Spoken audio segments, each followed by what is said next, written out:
Hello and welcome to Meenal's World, an alternative podcast where you'll be inspired, motivated, might make you cry a bit sometimes. It happened to me the last couple of weeks.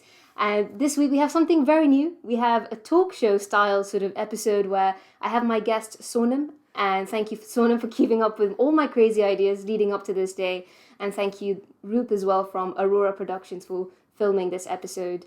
Sonam started a mental health group called Reroute. And she started this in London because she realized that a lot of people in our community don't have a medium where they can speak to people and discuss how they actually feel. We live in a country here where our parents and maybe even our grandparents may not even fluently speak the English language, so there's a lot of barriers for our community to discuss our mental health issues. So today I have the lovely Sonam with me, and we'll talk about the work that she does, and hopefully people can actually get in touch with Sonam in London or maybe even across the world and discuss how they feel with us. So without further ado, let's jump right into the show.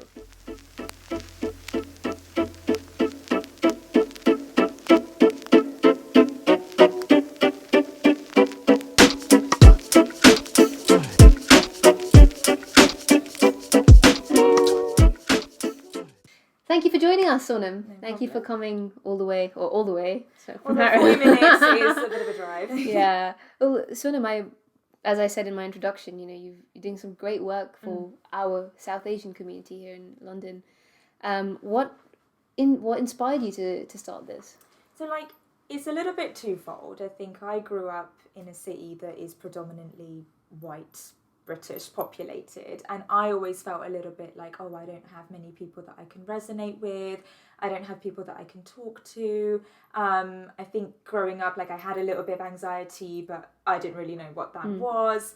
And I think because it was just never really around as a subject, the knowledge wasn't there, the awareness wasn't there. So that's like me. And then I sort of grew up to be the adult that I was, and I ended up working in HR. HR people.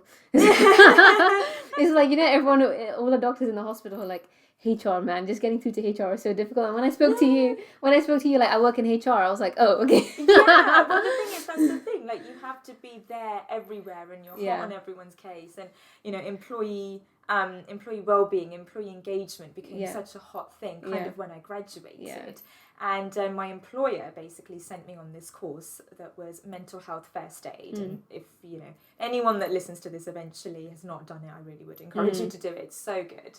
And I just thought, oh, sweet, this is 2 days off work, I might just get a little bit out of it. And it just completely blew me away. The depth and the breadth of what mental health illness, mental health, well-being, all of it, I was just overwhelmed with. What surprised you the most when you went to this? Well, that course? I kind of self-diagnosed myself, whilst being on the course. He went through, the facilitator went through, absolutely most of the conditions from kind of the more extreme to kind of mild. And I just started resonating so much with anxiety, and I thought oh crap, this is me, but I didn't know that. And I didn't know that, if I had kind of clocked onto this maybe a little bit earlier, the kind of narrative of my life might have changed. Because it's funny you say that, because we see our lives as either being happy or sad. Yeah. And we restrict ourselves to these two very specific emotions. Yeah. And we never actually see our life as a timeline. And happiness has its peaks and troughs, and you can't have every single day being happy, and you can't really have every single day being the opposite. Yeah. So it's interesting that you mentioned this timeline of feelings and emotions. So if you had to describe this timeline, what would be either end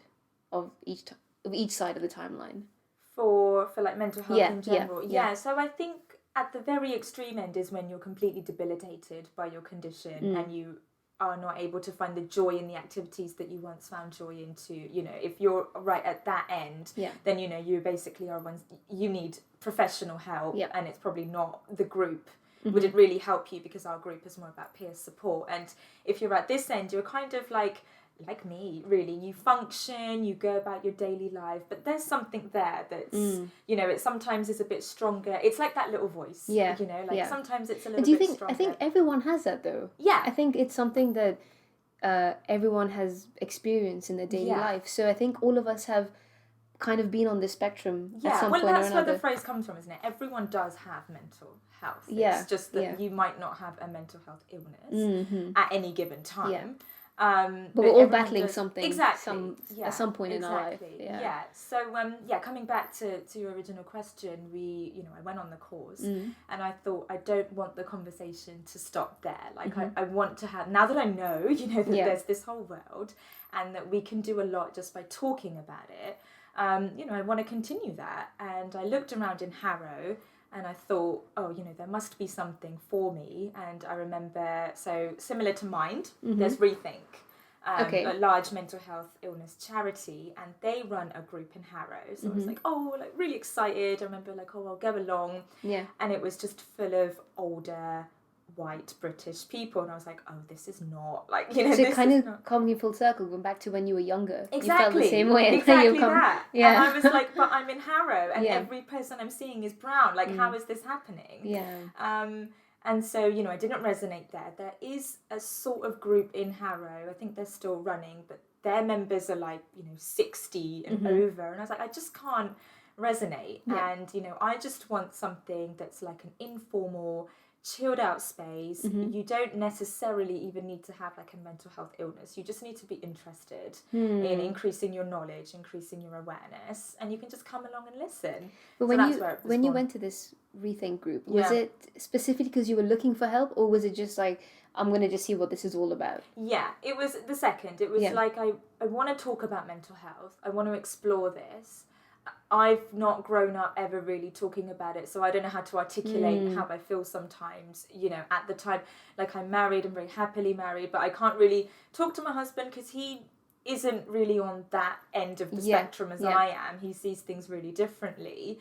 And so I don't really have the words as to how to put I'm feeling across. And I thought a group like that, you can start conversing with strangers. Yeah. It might then translate outside. But, that wasn't the space for me, quite clearly. It's interesting because I was just reading up yesterday some statistics on depression, specifically depression. And over 200 million plus people suffer from depression worldwide. And it's such a big number. I mean, we talk about, as a doctor, we talk about hip fractures or ankle fractures and all these kind of, but depression, mental health is something that's so much bigger than what we think it is. And it's something that I think people struggle to talk about so much because it's not a physical sign we see. Yeah. It's not something we can physically say, I have a wound or I have broken my arm, fix it. And it's not even something you can translate into numbers, like if you've got diabetes, your glucose is this level, or cholesterol. There's nothing that we can tally it up to. Yeah. So when you have these people in your support groups coming in, how do you get them to talk about it? Because as you said, you couldn't articulate how you felt, and maybe people are better at it, maybe people are going through the same thing as you, but some people may even find it even more difficult than you did, or you do at the moment, because I find it very difficult. Yeah. And I speak all the time, on the podcast, I'm always talking, and I find it very difficult. So how do you encourage people to open up, or do you give them any tools to describe how they feel? So I think the first thing is we've always been that there is no pressure to share. Someone even leaving their house on any given Saturday, our meetings are always on a Saturday, any given Saturday to come to a room full of strangers, even just sitting there, you've taken a proactive step towards bettering your mental health. Yeah. So we always at the beginning start by acknowledging that, you coming is contribution and we appreciate that. Yeah. And that's a lot in itself. And then I think we just kind of try and have that consistent approach. So our meetings are every month and someone knows that they can come, they don't have to say anything, they don't have to really share until they feel comfortable. There are regulars and it's a social thing and we go out for drinks and bowling and stuff. So now people, they have their own journey with whenever they feel comfortable in sharing. So I think we've always been really patient. We've been quite taken a really laid back approach to that, because people, just by listening and having their feelings validated, if I go along and someone's talking about their anxiety with anything, silently I could just feel validated with that, because it's they also feel it. I'm not going cuckoo in my own world. Yeah. And in terms of tools, we do try and do a lot of pairs-based discussions, we do group discussions, we do like one-on-one activities, speakers. I think it's just about mixing up the format every time because a different thing will work for different people. But I think the setting in itself of having a social setting is already a big start for people, because I'm sure a lot of people who are suffering or struggling to even leave the house, as you said, just being in that social setting has already taken a big step for them. And how do you create these workshops? I mean, do you have anyone on your team who's trained, or like it's just such a mixed bag? Like it is. I'm not working in the field of mental health. I kind of work in an office, and I've done mental health first aid, and what I bring to the table is more like creativity and lived experience, if anything else. As the group was forming, so about 6 months in, a lady contacted me, Jinal, and she kind of wanted to get involved, or at the time she wanted to start her own project. And then she started getting involved with Reroute because we thought that, we may as well join hands and do something together. So she is a trained psychotherapist. Okay. So she brings the professional credibility to the table. But we're always quite clear that, it's not a professional space. It's peer, equal support.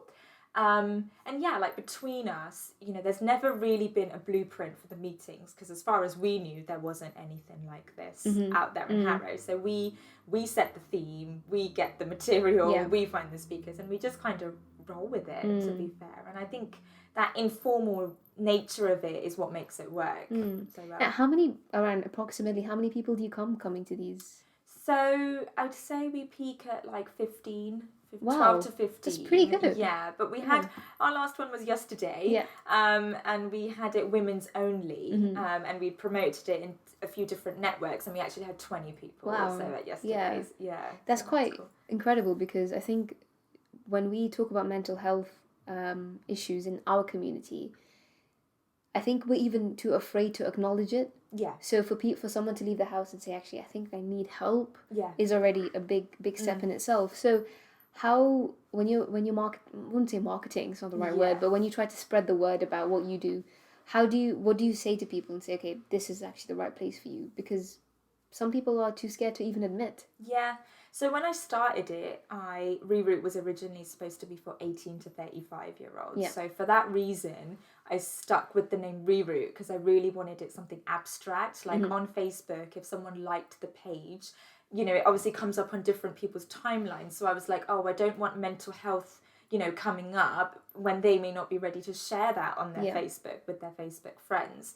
So that's where it started. So we've always tried to use terminology like mental wealth or well-being or mindful or kind of, that kind of stuff. We always try to not put the label mental health, because it is also just open to anybody. It's not just someone that might have like anxiety or depression or something a little bit more serious.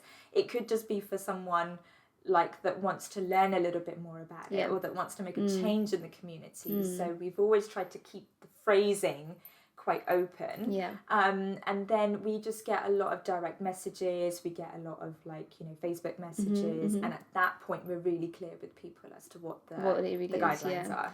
So Sonam, going back to the very beginning where you said that you were raised in a community that was predominantly white. Yes.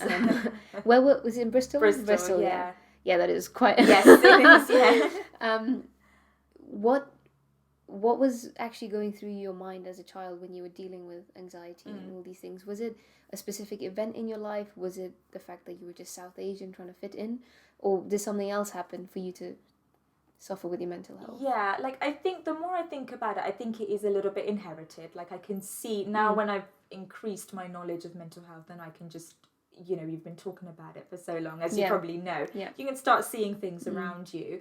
So I think it is something on my dad's side that's kind of inherited. I think it is obviously a little bit about that, because none of my friends could resonate with me. Like their problems were, just nowhere near the same problems that I was having. And as a youngster... When you say problems, you mean anxiety-related problems? Anxiety or wider issues, their issues were like, my parents won't let me go out till 2 a.m, and I was like, oh, well, I just can't even pretend to. I just can't even go out. So it's that, and I think as a youngster, when you don't really fit in, then you start getting so self-conscious, and that amplifies your anxiety so much more. So I think it was a combination of that kind of stuff. You mentioned inheritance, and I always wonder, do you think we're born happy or sad, and that changes throughout our life? Do you think we're born with any specific emotion?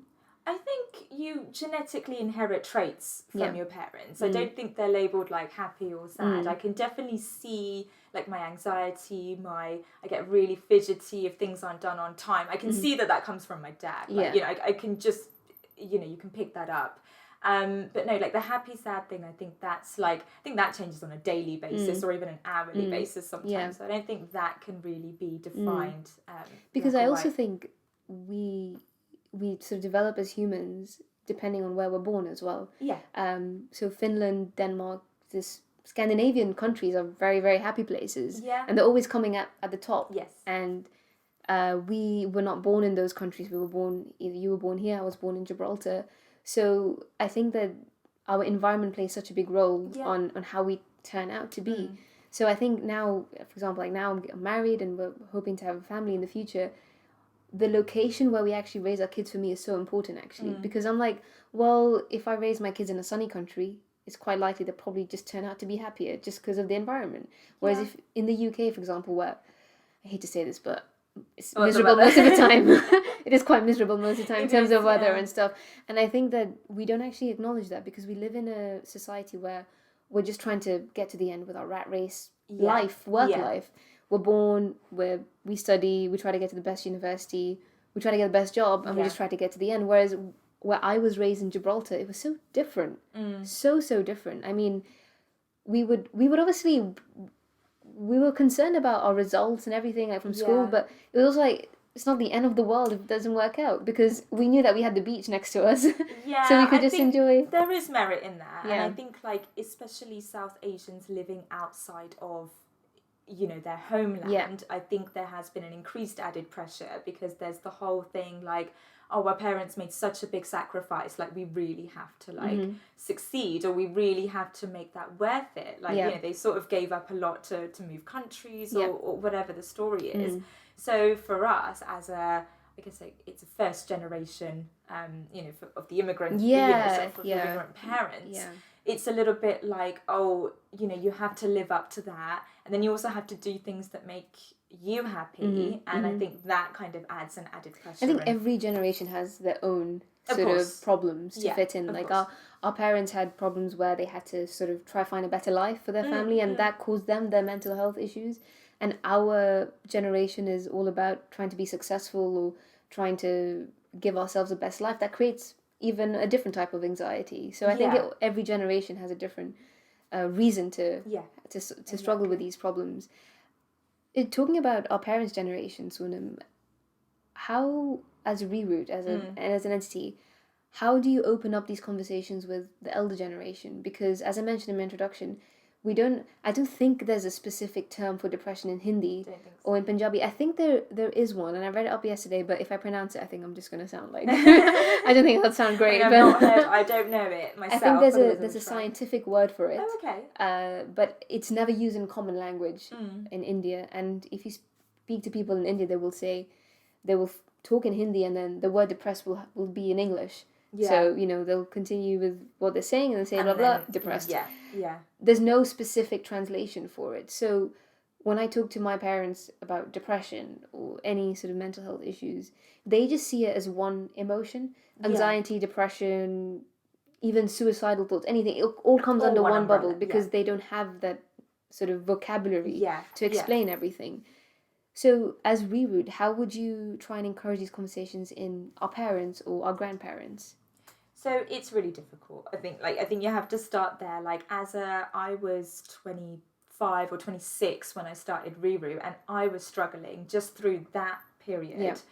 Of those years that I've been on the earth, because I've never talked about mental health. I've never talked about, mental health illness.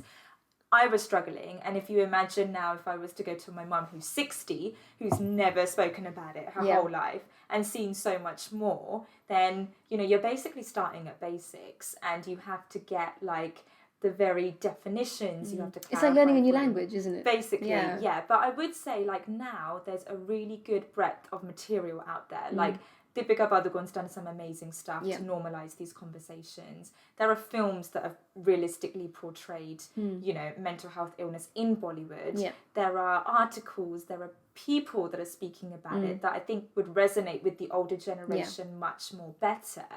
And so I think you can use that as a crux to kind of drive conversations. And we do this in Reroute. We print off articles and we just have these loose discussions and it gets like the narrative flowing and it gets it evolving a little bit. So that's helped a lot. One idea that we played with, and we've not really been able to do this, we wanted to get into places of worship. And so like I've seen that a lot of mosques are doing this. They have like well-being centres or something. Gurdwaras could do the same, mandirs could do the same.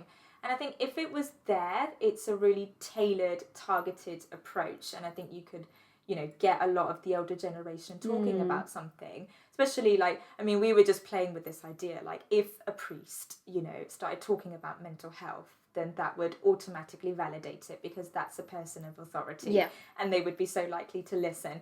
We don't know how we'd ever get around to achieving that, but I think stuff like that, you have to go at it in a way that works for them. Well, I think we're quite lucky now in our generation because we have a lot of priests, you could say, or swamis who are quite modernized now. Exactly. And I think these people are a bit more approachable to talk about. I think the difficulty is like going to India, for example, and going to some very conservative places. I mean, you're seeing priests saying that women who have periods can't even go into the kitchen. Like, that was awful. You're seeing stuff like that on the internet, and you're like, how can you even start a discussion about depression with this person? It seems impossible. I'm not saying it is impossible, but it seems impossible.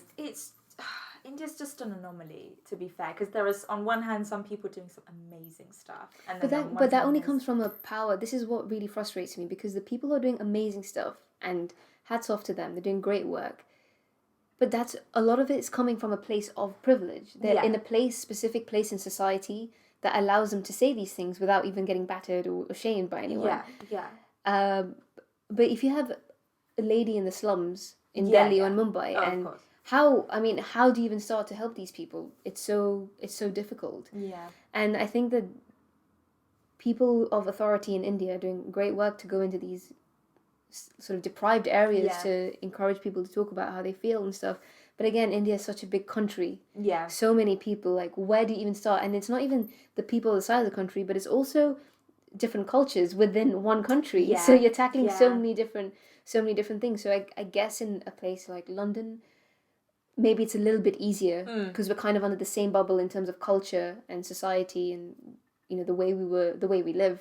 So it's probably a little bit easier. But my mum, for example, if I tell her, oh, Mum, I'm feeling a bit sad today, a bit depressed, she'd be like, well, you've got money, you got a job, you got a house. They see those broader things. And even with me, like, they see, oh, you got married, like, it's really, I've lived a really textbook life, and it's just happened that way. Like, I got married, I was like 25 or something, you know, and it's all like the Gujarati, like, you know, perfect. But it's like, but I still have anxiety. Like, they're not mutually exclusive. It doesn't mean just because I'm married and just because I'm happy that I don't have days where it's like really, really like an anxious life. You know, they're a little bit reluctant, I think, to accept that you can have like that little grey area where everyone is existing, to be fair, because for them everything was so black and white, and you kind of had to, well, you had the front that you put onto the outside people, and then everything else just kind of got like swept under, or you just had to troop through things. But, you know, that has led to, and the statistics speak for itself, you know, like South Asian men and the suicide rates, and you know, it's not helped the community, you know, living that kind of life. Well, I think the idea my parents have is that happiness shouldn't really come from material things. So if I tell them that Mum not having a great day or whatever, and she'll say, well, just think about the bigger picture, as you said, the broader sense. But I think our parents, or maybe our family's idea of happiness is quite different, because they see it from a religious point of view and a spiritual point of view, that your happiness comes from your connection with God, or your connection with a higher purpose and higher belief. And the more material you have, it's like the more poison you have, right? That's poisoning your mind. And the truth is, Sonam, I really do think that we are, I guess, blessed and cursed at the same time as a generation, where we're blessed in the sense that we have so many opportunities in front of us, but cursed at the same time that, where do we start? you know, because you look at the podcast, look at what you're doing, but you see other people talking about these things and you see, oh, they're so successful, they're getting somewhere, but why am I not at that stage either? So I think we have to sort of disconnect ourselves from that sometimes as a generation and think, actually, what actually makes me truly happy. And we forget to do that sometimes because our life is so fast paced that we have to do videos, we have to socialize, we have to put this on Instagram, Snapchat, that we forget actually, well, what defines my happiness. Yeah, no, I completely agree. And I think, like, though, the thing with this generation, what I've noticed a lot around the friends and everything, like, everyone's trying to get to some sort of higher purpose. Like, it's not good enough just going to work, just coming back, going to the gym. Like, you know, that was okay, like, maybe 30 years ago. Maybe it wasn't even then. Maybe at a certain age you just realised that life is about that little something more. What can you give back? What can you leave to the world? What can you do to help? And we're all trying. And I think it's a real shame that this comparison culture comes into the South Asian community a lot more than other places. But I think even other communities are realising it with social media. But we grew up just being compared to our cousins and stuff. So we've had it like all our lives. It's nothing really that new. And I think it's a shame because everyone is literally trying their best. And no one really gives it goes back to the hierarchy of needs, right? Like if you got your job, you got your money, you got your family, then it's only at that point you can think, okay, I'm going to try and aim for something higher than that, like a spiritual purpose. Now, I met a few teachers back at home in Gibraltar, and they were talking about creating more lessons, and in the classroom as well, talking about well-being and spiritual health. And obviously when I was a child, none of that was even, it was non-existent. No one would talk about it in school. And I remember even when I would get bullied in school for whatever reason, probably because I was quite a chubby kid. Same. You'd talk to the teachers and say, look, I'm upset, or you'd be crying, and you'd say, well, and teachers would never really do anything about it because they're just like, well, just kids, you know. But now they're trying to now the education system is trying to create an angle where, okay, we're going to teach kids about spiritual and mental health. And do you think that's something that you want to do with Reroute? Yeah, I think, like, it has to start young. Like, I mean, all of us that come to the group, we've all understood and recognised that had we had the knowledge, like, in our younger years, it would have changed things dramatically. And only when you have that can you even help, like, people around you and stuff. So, it definitely is something that we want to do, whether it's at some point with our own kids or it's with, I mean, not even your kids. It could just be, like, a younger cousin or it could be, like, someone younger in your family. Go into schools. And I think it's, like, completely right what you're saying. Schools and universities now have, like, well-being counsellors. They have it on the curriculum. But they should be. We spend 80% of our lives, well, at least until this age there. I mean, we're spending so much of our time in the education system. They should be providing us with ways to keep our sanity, really, because it's not easy to go through those years. I think it was just 2 days ago, I saw something on Facebook about, there's a child in Australia, I think he was about 4 years old. He suffers from dwarfism, and he was bullied at school. I don't know if you saw this, but came back from school, his mum picked him up, and she videoed him, and he was in tears, like, just completely shattered, saying, I don't want to go to school anymore, I'm being bullied. And he actually said the words, give me a knife, I want to end my life. And Sonam, I think that really took me away. How can a 4-year-old even think about that? I mean, it must have been bullied it's horrible. And I think it just gained traction over social media, and, like, celebrities came out and spoke up for him. And I think a few days ago he went into, like, a rugby game, and they supported him, and he was really happy with that. But he is just one child in Australia. How many other children are going through it? There's loads about it, of, like, online bullying and the effects that's again, it's it's a generational problem. Cyberbullying. I mean, our parents obviously we never had to go through that. Well, I didn't, at least. I never had that issue when I was growing up, but now our kids will have these issues, and we need to think about all of that. And apart from bullying, like school bullying and cyberbullying, do you think there's anything else that's playing a role in finding depression at a younger age in children? Sometimes when we've talked about it in the group, like, I don't know if there's just more awareness about it now because we have the knowledge. Like, if it is increased, or if it's just that we're finding it more because the statistics are coming out a lot more, research is actually being done about it and stuff. Like, there is that, like, argument to it as well. And I think some of it is just the fact that, there's all these variables that kids today are having to take into consideration. So there's an increased sense of, well, there's just not much stability, like, at the moment. You know, when we were growing up, okay, there was this beaten path, but it was like, you can go to university, you can get a job. You know, now there's no guarantee, even if you have the degree in your hand, that you're going to get a job that you want. Politics, you know, everything is just chaos at the moment, and they're growing up in this world, and it's bound to filter through and affect their well-being. Like, it's just no surprise. Really. It's quite a scary time to be a teenager, I think so. Because when we were younger, we just assumed we'd go to university, get a job, and that's it. But now, like, some of my cousins in India are just like, Mila, I don't know what to study. I was like, to be honest, I don't blame you, because I wouldn't know either, because we explore so much now as younger people, where we explore all our passions and hobbies, and we're not afraid to do that.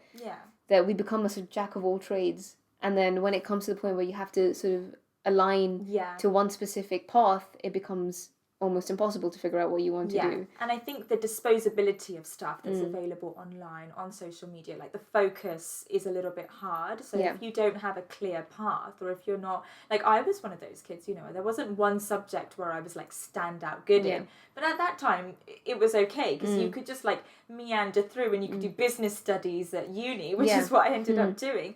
And you can just find yourself somewhere. But now it's not... You know, it's just not that easy anymore. So it's what has been the biggest sort of thing that you've seen in any of these workshops where you've been like, wow, this is actually, like, something that someone has told you and you've said, wow, actually this is really bad, or like, this is really difficult to go through, and you've been at a point where you're like, I don't know how to help you. Has that happened before? It does, I mean, people do eventually start feeling really comfortable to share their personal stories. And there was a mother, she had come from quite far, actually, and she was her daughter had been diagnosed with severe anxiety, and she was just perplexed as to how to handle this. And it was really, like, and you could just see that she was distraught, like, she was just a mum, like, trying to do her best, but she didn't have any awareness of what is anxiety and where to start with it, and just how much it might be affecting her daughter. And she sort of, there were tears, and it was just like, she was describing what's going on at home, and obviously it sounded like her daughter was, quite far down the line, and clearly was seeking professional help. And you just kind of think, like, this is, this could be any one of the parents that, and for this to happen... It could be us one day. It could be, and you just don't know, like, how to handle it. So do you have a system where there's a point where you say, okay, I think you need professional help? Yeah. And do you have that capacity to specifically refer someone, or you have to leave it to them to do? No, we can't get into the professional side of it at all. We have, we've created documents and stuff where we signpost to relevant, other organisations that are more therapy-based or more professional-based, or obviously, your GP, but we all know the issues that are there. NHS is a whole different thing, it's a whole different debate. But no, at some point, I think we do kind of draw the line, and you have to be really clear about that, because there isn't another group like ours that is just like peer support, especially for such a wide age range. So you're going to get like a really mixed bag of stuff. So you have to be quite clear that, for anything other than literally peer support, you have to go to a professional. And working in HR, do you specifically work with, in your company, the entity you work with? Do you specifically work with anybody who suffers from mental health? Have you created workshops, or have you created a space, an open space where people can come to HR and say, I have this issue with work, the stress is getting to me, I need help?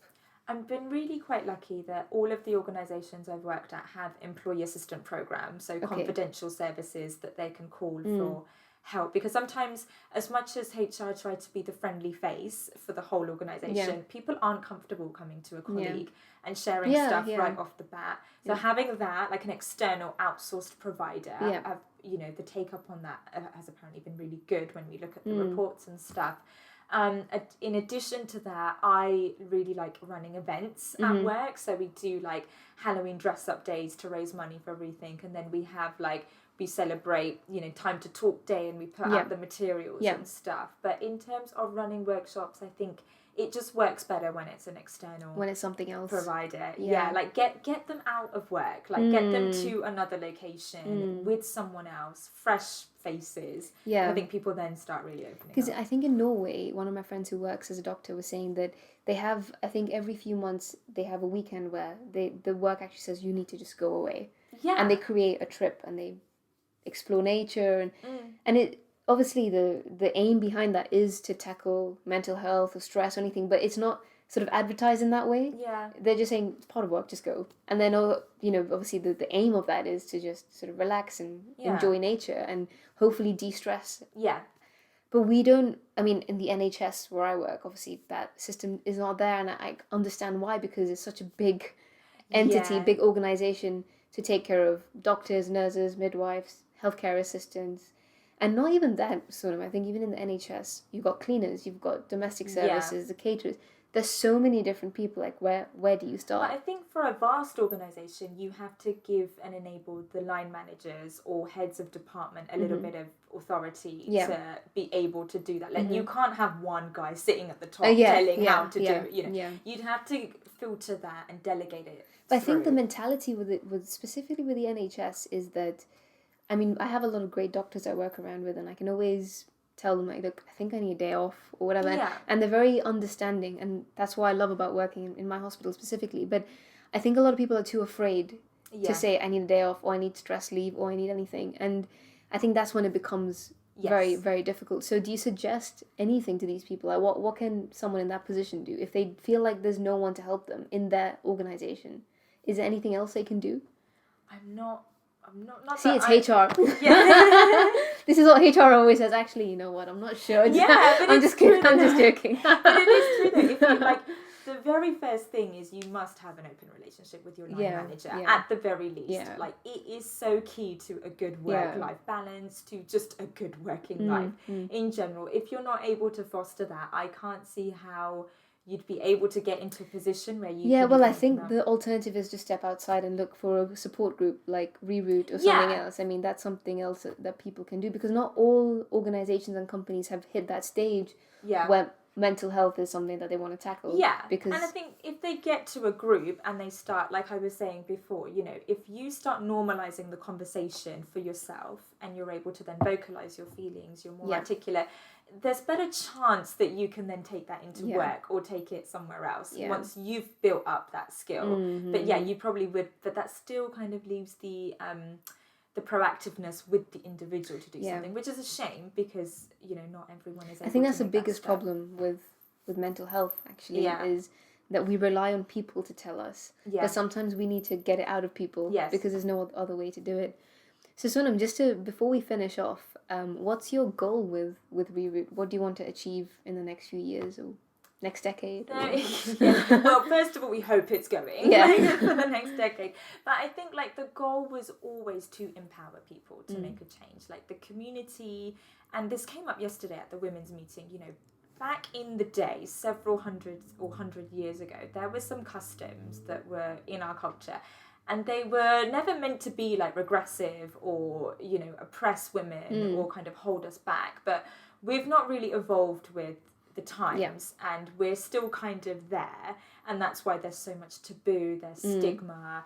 And, it's just creating a culture of shame that we kind of need to shrug off. So with Reroute, I think we just want to keep it going, make other groups around London, hopefully, get into schools, get into universities, and have like a really big online presence, so that it just normalizes the conversation around mental health, and to a point where it doesn't have to be as lovely as this setting has been. We don't have to come somewhere special to have these conversations. You can just have it, and it's easy, breezy, and then it just becomes like a part of everyday life, and then I think people wouldn't struggle to open up. So get bigger, really. Is the key. How would you define your happiness? What does being happy mean to you? Apart from like a chocolate bar, it would probably be my happiness.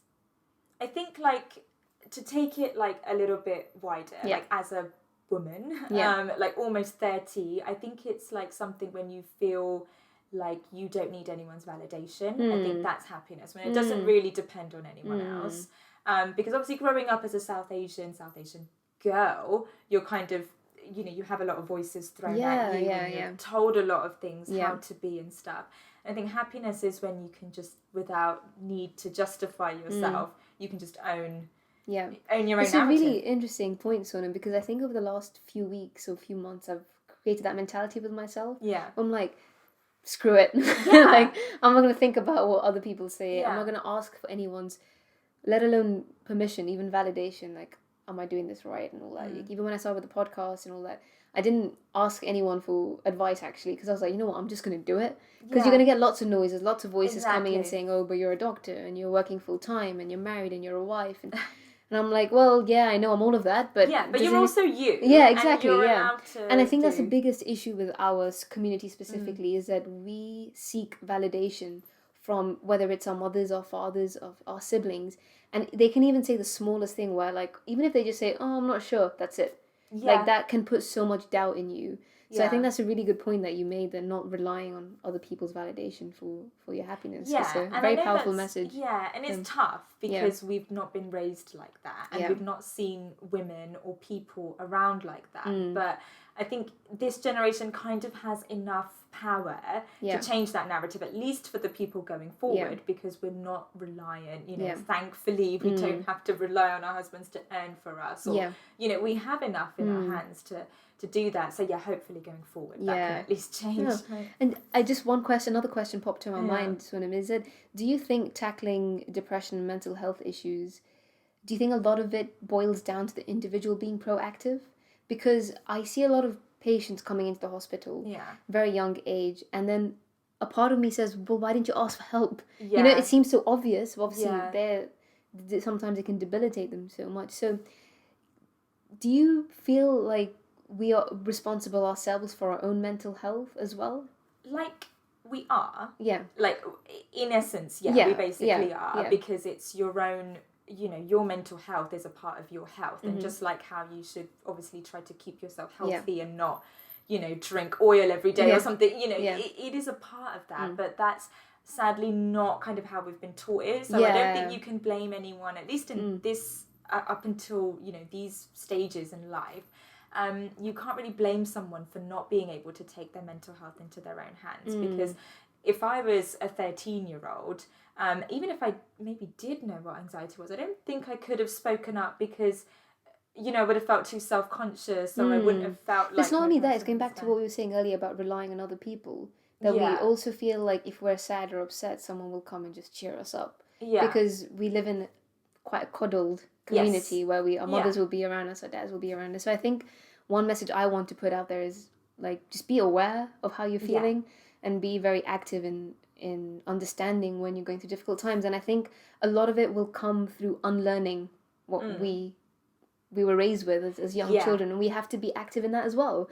In saying, okay, I'm going to start from a completely blank page now, so I can actually better my own life and create these improvements. Well, it's exactly that. It's like you accept what it was, and you can't point fingers, because the parents were sort of doing the best that they could, and whatever it was. But you can then change it, and I think that's just basically what all of us have to do, and hopefully have the agency to do that, and there's the means to do that.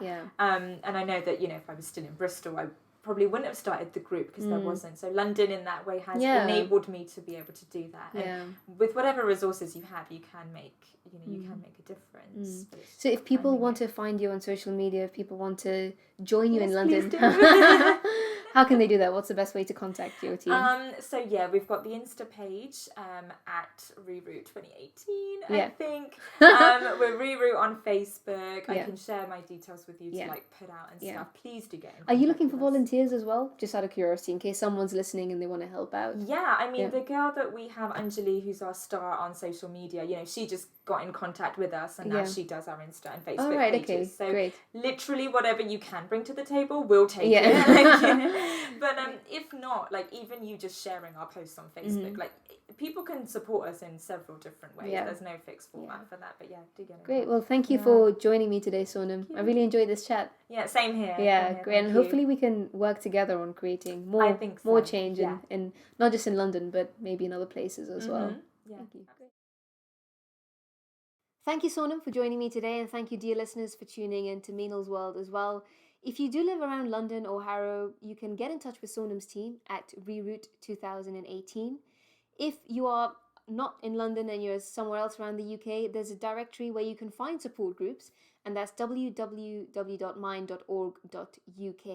If you're not in the UK and you're somewhere else around the world, I do suggest you try and search online for a support group around you. And if there isn't, you can always speak to your colleagues at work. But I think the main message from today was identify when you are struggling with your mental health and try speak to someone. So until next week, I'm Meenal, and I'll see you in the next episode.